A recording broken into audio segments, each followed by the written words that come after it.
Assalamualaikum, selamat datang di channel Tri Project. Hari ini kita akan bernostalgia nih ke tempat syuting RCTI. Oke, openingnya RCTI ini tuh legend banget sih. Nah, ini kita sudah masuk Provinsi Banten. Untuk masuknya melalui Muara Cibareno, karena Cibareno ini sudah termasuk ke Banten ya. Nah, selain itu akses jalan satu-satunya yang bagus ya hanya lewat ini. Namun tempat syuting iklan RCTI masuknya ke Sukabumi, Kecamatan Cisolok, perbatasan dengan Banten. Awalnya sih ini jalannya bagus, tapi makin kesana makin rusak jalannya dan akan segera diperbaiki.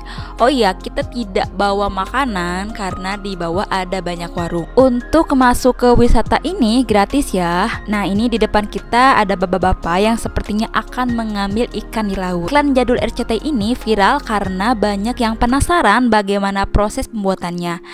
Ada beberapa iklan legend RCTI dengan beragam versi, ada di sawah, pasar apung, GBK, kemudian underwater dan lain-lain. Nah, yang membuat netizen kepo nih yang versi di sawahnya. Dan bagi anak-anak 90-an, opening RCTI emang hits banget gak sih? Mengingat kita ingin kembali ke masa itu, kemudian masa dimana belum ada gadget, hanya mengandalkan TV sebagai satu-satunya hiburan di rumah, itu pun nonton di TV tetangga. FYI juga ya, opening RCTI ini disutradarai oleh Irfan Wahid atau dikenal sebagai Mas Ipang. Beliau adalah keponakan Gus Dur atau cicitnya pendiri NU, Kiai Hasyim Asy'ari. Katanya sih beliau ini iklan direction termahal di Indo dan sudah pernah membuat kurang lebih 1000 iklan. Nah, iklan RCTI ini dibuat pada tahun 1995 oleh rumah produksi Catena Films. Nah, pasti teman-teman penasaran kan di iklan RCTI pada tahun itu bagaimana cara pengambilan gambarnya dengan posisi dari atas. Padahal saat itu belum ada drone dan lebih membingungkan lagi, kok bisa ada televisi yang hidup di tengah sawah tanpa kabel, tanpa antena? Apakah ini tuh pakai power bank atau aki? Nah, akan kita bahas di sini. Oke, kita sudah sampai di pantainya. Karena ini laut selatan, ombaknya besar ya teman-teman. Bisa dilihat ombaknya besar banget, sepertinya tidak untuk berenang. Banyak juga perahu nelayan. Perahu-perahu ini digunakan untuk menangkap ikan. Dan di sebelah kiri saya inilah Muara Cibareno, perbatasan Sukabumi dan Banten yang dijadikan tempat syuting RCTI tahun 95. Kita akan melihat ke sana lokasinya ya. Meskipun lautnya ini tidak bisa dipakai untuk berenang karena ombaknya besar, namun cukup duduk melihat debu dan ombak dan itu sudah relaksasi banget. Ditambah ada banyak pepohonan yang rindang menambah suasana makin syahdu. Nah, biasanya kan kalau misalkan kita ke pantai nih ada hamparan pasir yang luas, kemudian panas. Di sini justru berbeda ya. Pantainya tidak terlalu luas, ini juga pasirnya pasir hitam. Kemudian pantainya itu sedikit, jadi tidak banyak karena terkikis oleh air laut dan tidak terlalu panas nih, justru lebih ke adem karena banyak pohon.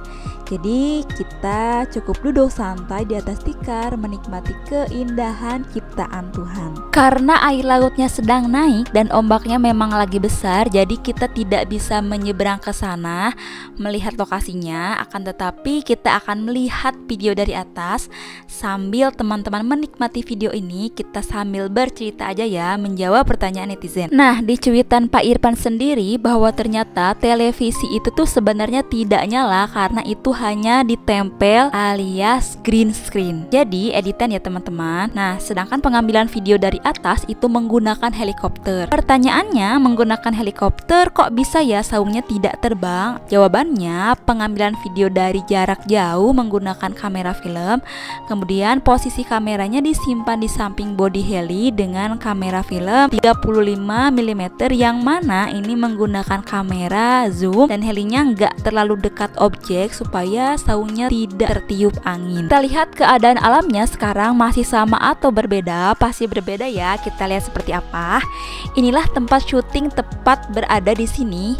Untuk lebih jelasnya kita lihat di Maps. Dari tahun 95 ke 2024 beginilah keadaan alam tempat syuting RCTI sekarang setelah 30 tahun yang lalu. Syutingnya melewati laut pantai, kemudian di samping kanan kirinya ada sawah Ada muara juga yang terbagi dua oleh sebuah kebun atau tanah yang lebih tinggi yang terbentuk dari tanah dan bebatuan dari muara dan laut. Kondisi alamnya cukup berbeda dibanding tahun 95 yang masih asri, sedangkan di tahun 2024 ini jika teman-teman perhatikan, tahun 95 itu kiri dan kanan terdapat sawah, sedangkan sekarang sawah sebelah kiri sudah tidak ada sama sekali, bahkan sebagian tanahnya longsor terkikis oleh air sungainya, namun sawah di sebelah kanan masih tetap ada. Kemudian perbedaan yang kedua, tanah yang membagi dua aliran muara ini sekarang semakin besar lahannya dan sudah menjadi persawahan, dan sawah ini ada saungnya ya, tapi ini bukan saung syuting RCTI. Perbedaan yang ketiga, kita fokus ke muara sebelah kiri. Muaranya sekarang airnya keruh, tidak sejernih dulu.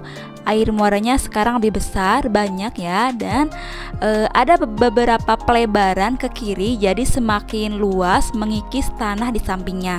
Kemudian tidak terlihat batu kerikil alamnya yang mungkin karena airnya cukup besar. Kalau di opening RCTI dulu, di muara ini terlihat banyak sekali kerikil putih. Perbedaan yang terakhir, yang keempat, sawah dan saung legend syuting RCTI Oke yang dijadikan tempat utama syuting ini sudah tidak ada, sudah rimbun dengan pohon-pohon dan sudah dijadikan kebun dan tanaman. FYI, berikut fakta-fakta ketika syuting RCTI dulu. Pemainnya ini tidak bisa berbahasa Inggris, sedangkan pilot dan krunya dari warga negara asing sehingga menggunakan insting. Kemudian para kru itu mencari lokasi sawahnya dengan helikopter, kemudian lompat turun untuk mencari jalan daratnya karena saat itu belum ada GPS. Lalu sewa kamera helinya dan perlengkapan kamera mencapai kurang lebih 400 juta pada tahun itu. Belum lagi sebagian besar kru adalah warga negara asing. Karena pada tahun itu masih minimnya sumber daya manusia di negara kita yang menguasai di bidang itu. Ya, kalau misalkan 400 juta kalau dikonversikan masa kini itu sekitar 3,7 miliar. Dan katanya untuk upah pemain iklannya itu sebesar 40.000 pada zaman dulu. Nah, kebayang gak sih betapa setotalitas itu stasiun TV Indonesia pada tahun itu? Ternyata RCTI pernah seniat itu ya, bahkan acara TV-nya aja selalu jadi trend center bagi TV lainnya. Iklan-iklan RCTI dulu selalu yang paling kreatif di antara yang lainnya. Apalagi acara-acara setiap hari Minggu, kita anak 90-an sudah curi start dari jam 6 pagi untuk nonton TV yang memang dahulu tuh acaranya, filmnya selalu ditunggu-tunggu. Emang seseru itu ya. Nah, gimana teman-teman? Sudah terpecahkan ya? Bisa tidur nyenyak kan sekarang? Untuk lebih lengkapnya, teman-teman bisa cek atau baca tweet Pak Irfan ya. Jadi pengambilan gambarnya itu memakai helikopter ya, bukan burung Raja Wali Indosiar. Nah, sampai di sini video kita. Sampai jumpa di next video. Assalamualaikum.